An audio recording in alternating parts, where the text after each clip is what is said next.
Les activistes sénégalais qui dénoncent la cherté de la vie ont été arrêtés le 17 septembre 2021 et transportés au commissariat de Grand Dakar. Malgré la forte présence des forces de l'ordre, les manifestants ont réussi à se rassembler afin d'exprimer leur mécontentement face à la hausse du coût de la vie.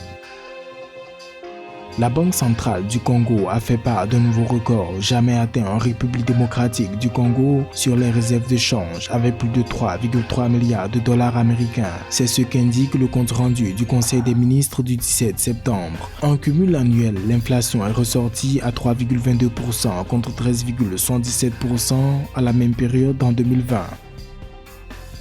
Évoquant la baisse du rythme de croissance enregistré par le Sénégal en 2020, soit 1,5% contre 4,2% en 2019, le ministre sénégalais de l'économie Amadou Hott annonce que le pays devrait atteindre une croissance de 5% de son PIB en 2021. Il a fait remarquer qu'il s'agissait d'une performance en raison d'un contexte international marqué par la récession.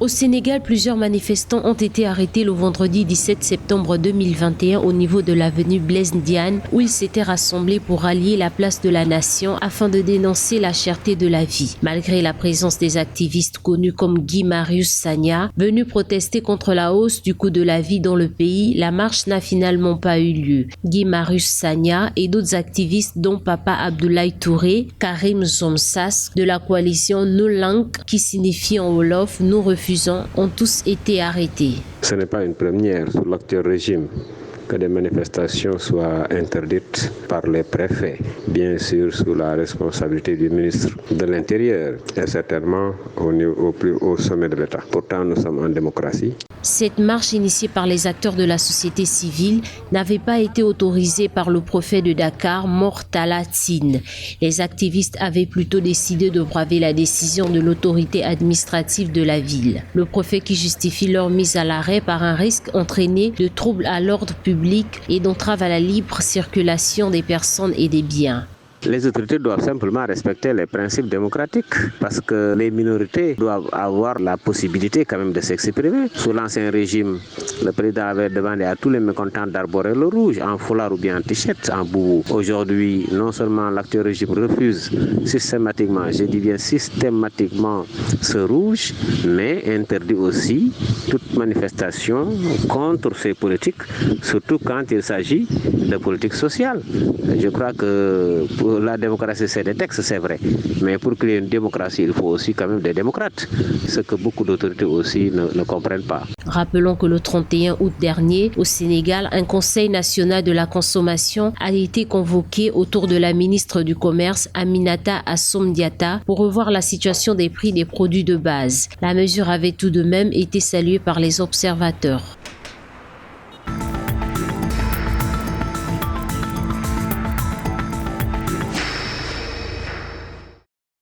Selon la gouverneure de la Banque centrale du Congo, Malango Kadebi Mbouyi, les réserves de change de la République démocratique du Congo se sont hissées à un chiffre record de 3,3 milliards de dollars sur le marché des biens et services. Une stabilité qui résulte de la bonne coordination des politiques budgétaires et monétaires qui doivent être maintenues en vue de renforcer cette dynamique. Pour rappel, c'est depuis mi-juillet 2021 que le gouvernement congolais s'était fixé l'objectif d'atteindre cette barre, ce qui permettrait au pays d'avoir une capacité de 3 mois d'importation des biens et services sur ressources propres.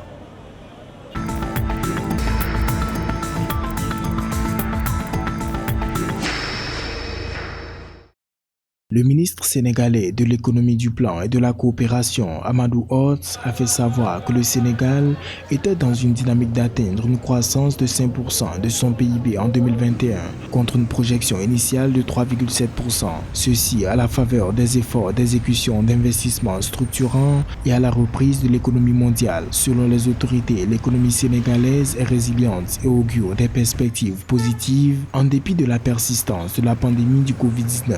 Par ailleurs, le gouvernement prévoit d'autres mesures et se projette d'être dans le top 100 des pays réformateurs.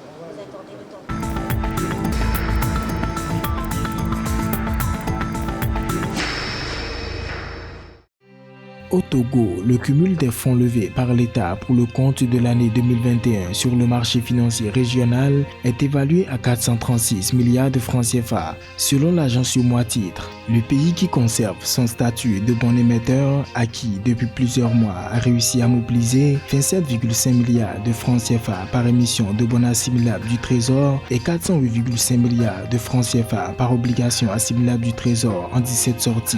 Ces différentes opérations lui ont permis au premier trimestre de l'année de lever 196 milliards de francs CFA et d'engranger 186 milliards au deuxième. Pour rappel, les fonds mobilisés ont permis à l'État togolais de relancer ses activités post-Covid-19.